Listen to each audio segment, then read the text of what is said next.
के बारे में आपको बताना चाहूंगा। आजकल आपने देखा होगा कई सारी ई कॉमर्स वेबसाइट्स पर बड़ी सेल शुरू होने वाली है, जैसे कि फ्लिपकार्ट की big billion days cell, Amazon पर ग्रेट इंडियन फेस्टिवल सेल। इन सेल्स को बड़े बड़े डिस्काउंट्स वाली डील्स के साथ प्रमोट किया जाता है। कहीं पर कहते हैं 50% ऑफ होगा, कहीं 60% ऑफ, 80% ऑफ, कहीं कहते हैं बिग बिलियन डे प्राइस। ऐसे टैग्स के जरिए लोगों को अट्रैक्ट किया जाता है, लेकिन क्या रियलिटी में इतना ऑफ होता है? सच्चाई यह है कि इनमें से कुछ डील्स तो सही होती हैं, लेकिन कुछ में एक स्कैम हो रहा होता है। आपको भी कई बार डाउट हुआ होगा कि ये जो डिस्काउंट लिख रहे हैं क्या सही में उतना ही डिस्काउंट मिल रहा है? मुझे भी कई बार ऐसे डाउट्स होते हैं, लेकिन इस डाउट को कंफर्म कैसे किया जाए? अब 4 महीने पहले किसी प्रोडक्ट का एक्चुअल प्राइस क्या था ये याद रखना लगभग इम्पॉसिबल है। तो मुझे इसके लिए एक बड़ा यूजफुल टूल मिला है। ये बाय हटके नाम का एक गूगल क्रोम एक्सटेंशन है, जिसे आप बड़ी आसानी से अपने इंटरनेट ब्राउजर में इंस्टॉल कर सकते हैं। ये एक्सटेंशन आपको किसी भी प्रोडक्ट की रियल प्राइस हिस्ट्री दिखाता है और आपको बताता है कि क्या कोई एक्चुअल प्राइस डिस्काउंट है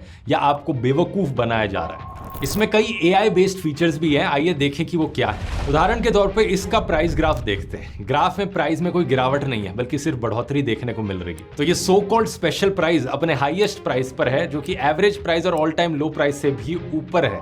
ये देखकर आप चौंक जाएंगे। और बाय हटके के प्राइस कंपैरिजन फीचर को मिंत्रा पर यही प्रोडक्ट 1899 में मिला है। AI feature called look alike ने डिफरेंट ब्रांड्स के सिमिलर लुकिंग प्रोडक्ट्स की खोज की और उन्हें यहाँ लिस्ट कर दिया। इसके अलावा इस पर ऑटो कूपन और प्राइस ड्रॉप जैसे कई फीचर्स भी हैं। तो ये टूल तो रेगुलर शॉपिंग के लिए भी काफी यूजफुल है, क्योंकि आप यहाँ काफी पैसे बचा सकते हो। अगर आप फ्रीक्वेंट ऑनलाइन शॉपिंग करते हो तो आपको ये बाय हटके एक्सटेंशन जरूर ट्राई करना चाहिए। इसको डाउनलोड करने का लिंक नीचे डिस्क्रिप्शन और पिन कमेंट में मिल जाएगा। अब अपने टॉपिक पर आते हैं। बालाजी वेफर्स का एनुअल रेवेन्यू आज 6000 करोड़ रुपए तक पहुंच चुका है। कह सकते हो दोस्तों कि कभी